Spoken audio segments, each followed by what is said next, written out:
இந்த human social இவங்க என்ன பண்றாங்க அப்படின்னா இப்படி வேணா வாழ்ந்துக்கோம், வீட்டுக்குள்ள கதவை தட்டி யாரும் பார்க்க போறது இல்ல. இங்க கிரிட்டிசைஸ் பண்றதே வந்து ஒரு 4 பொம்பளைங்க குடிக்கிறது கிடையாது, அது அவங்க ஓன் ஃபுட் சாய்ஸ். மது அருந்துவது அவர்களுக்கு பிடித்திருக்கு என்றால் குடித்து விட்டு போகட்டும், அதுல என் குடும்பம் பாதிக்க போதா கிடையாது. அடுத்து வந்து பாத்தீங்கன்னா அவங்க வந்து புருஷனை மாத்தி புணர்ந்து கொள்வதும் அதுல என்ன என் குடும்பம் பாதிக்க போறது, நீங்க அதை பிரைவேட்டா வச்சுக்கோங்க ப்ராப்ளம். எதனால நான் அவங்களை திட்ட வேண்டிய கட்டாயத்துக்கு தள்ளப்படுறேன்னா, நீ அதை உன் இதுல வச்சுக்காம அதுக்கு வந்து ஒரு முற்போக்கு முலாம் பூசி அதுதான் ஒரு வாழ்வியல், அது ஒரு சரியான வாழ்வியல், பெண்களுக்கான விடுதலை கொடுக்கக்கூடியது அப்படின்னு சொல்லி அதை விற்க பாக்குற சமூகத்துக்கு கொண்டு வந்து கொடுக்க பாக்குற பப்ளிக் பிராண்டிங் பண்ணி அடுத்த குடும்பத்துக்குள்ள சமூக வலைதளங்கள் மூலமா வர.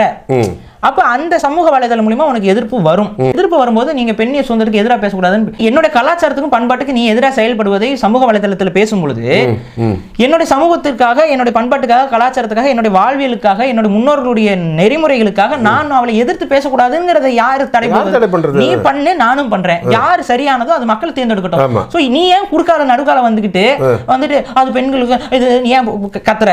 பப்ளிக் பிராண்டிங் பண்ற வரைக்கும் அவங்களோட உரிமை இருக்கு. நான் வந்து நீ எல்லாம் பண்ணக்கூடாதுன்னு சொல்ல மாட்டேன்.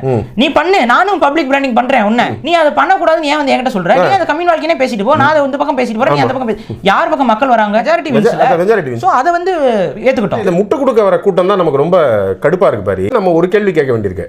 அவர்கள் சொல்ற வாழ்க்கை முறை, பெண்கள் இந்த மாதிரி யார் வேணாலும் எந்த புருஷனோட வேணாலும் போலாங்கிறத இவர்கள் வீட்டில் இருக்கிறவங்க செய்வாங்களா? செய்றாங்களா? நம்ம யாருக்கு தெரியும்?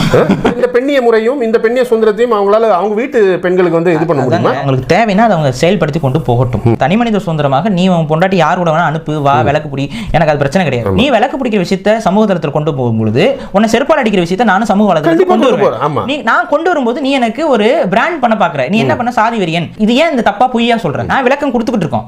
இந்த விளக்கத்துக்கு மறுப்பு இருந்தா பேசு. இயற்கைக்கு புறம்பான ஒரு வாழ்க்கை முறை எக்ஸெப்ஷனா இருக்கிறத நீ வந்து அதை இந்த சமூகம் சார்ந்த இந்த ஊடகங்கள் நல்லா யோசிச்சு பாருங்க. சமூகத்தில் பெரும்பான்மையால செய்யப்படுவதை பிரதிபலிப்பதுதான் ஊடகம்னு இருக்கணும்.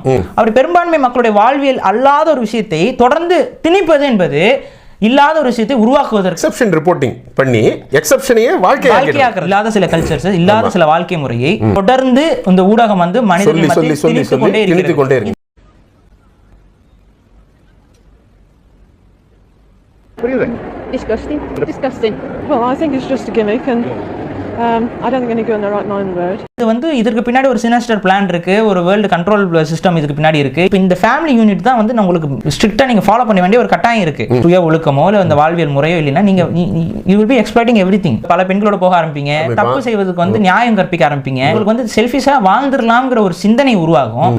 திருட போறாங்க ஒரு கும்பல் எப்படி செலக்ட் பண்றானா, இழப்பதற்கு இல்லாதவன் மட்டும் அவன் செலக்ட் பண்றான். இழக்கிறதுக்கு எதுவும் கிடையாது, அடிச்சா பெரிய வாழ்வு. இழக்கிறதுக்கு நம்ம கிட்ட குடும்பம்னு இருந்துச்சு அவன் இதை யோசிக்க மாட்டான். ஃபேமிலிங்கிறது தான் வந்து ஒரு மனிதனை வந்து நல்வழிப்படுத்தும். இந்த ஃபேமிலி யூனிட்டை கெடுக்கிற விஷயங்கள் தான் இவைகள்லாம்.